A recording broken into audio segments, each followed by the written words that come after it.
China is set to overtake the United States as the world's largest economy. Now, because Africa's economic future is firmly tied to China, what does this portend, though, for Africa in terms of its trade issues, in terms of its political relationships with China? According to well-accepted methods of calculation, China's total size of economy now is about $9 trillion, making it the second largest in the world. But there is still a gap, as much as $6 trillion between China and the largest economy in the world.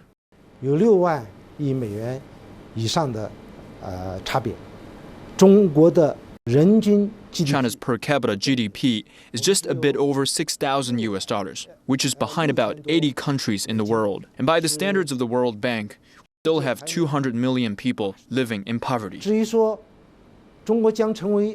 talking about China becoming the #1 economy in the world, the method that the certain is the PPP, that's purchasing power parity, which is not extensively accepted by many people. And I don't think this PPP calculate methodology will be able to accurately reflect the difference in the quality of the goods and services consumed by people in developing countries and developed countries. So if China is going to achieve modernization and achieve our goal of turning our country into a medium developed country by the middle of next century, we still have a very long way to go. I'd like to know what the Chinese government is doing to facilitate the transition of African economies from exporters of primary goods to exporters of quality processed goods.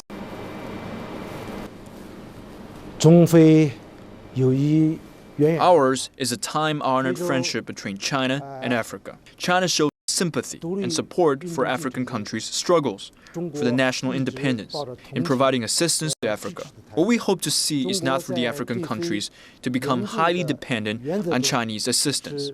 Rather, we want to help African countries to enhance their own ability for self-development, to prove to the whole world that China and Africa, one being the largest developing economy in the world, and the other being the continent home to the largest number of developing countries with capacity to achieve self-generated development and pursue the path of development that they choose for themselves.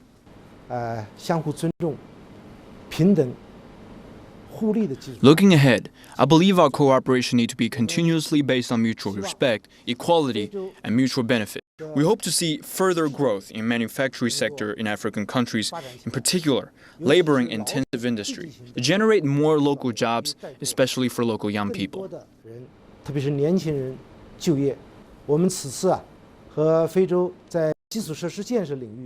During my visit to African countries, we need to work together to enhance cooperation in infrastructure development that will greatly boost mobility and market development in Africa, and also facilitate relocation of appropriate manufacturing industries to African countries to help African countries enhance their capacity for the processing of the raw materials and agriculture products, and in the end, boost African exports to the global markets. We seek to enhance African capacity to achieve self-generated development and opportunities from Africa, and this way, China and Africa work jointly to explore the international market and to truly build relationship in their pursuit of common development.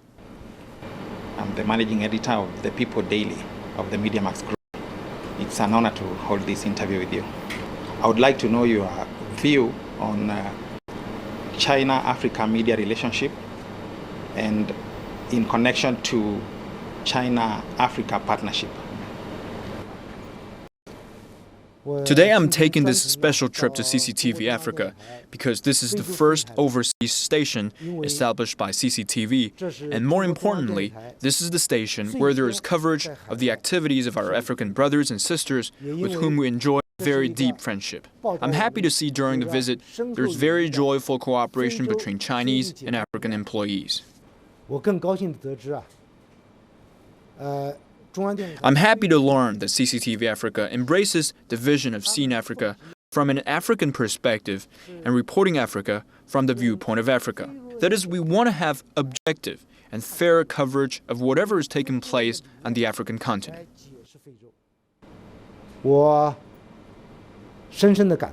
I believe Both China and Africa represent great civilizations, and we're working jointly to protect our common home. We share common ideas and ideals, and they represent our common contribution to the mankind.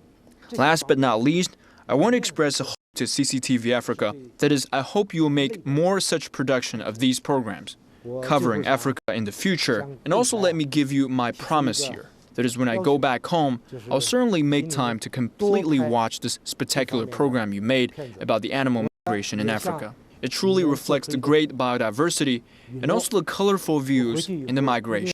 找时间完整的看一看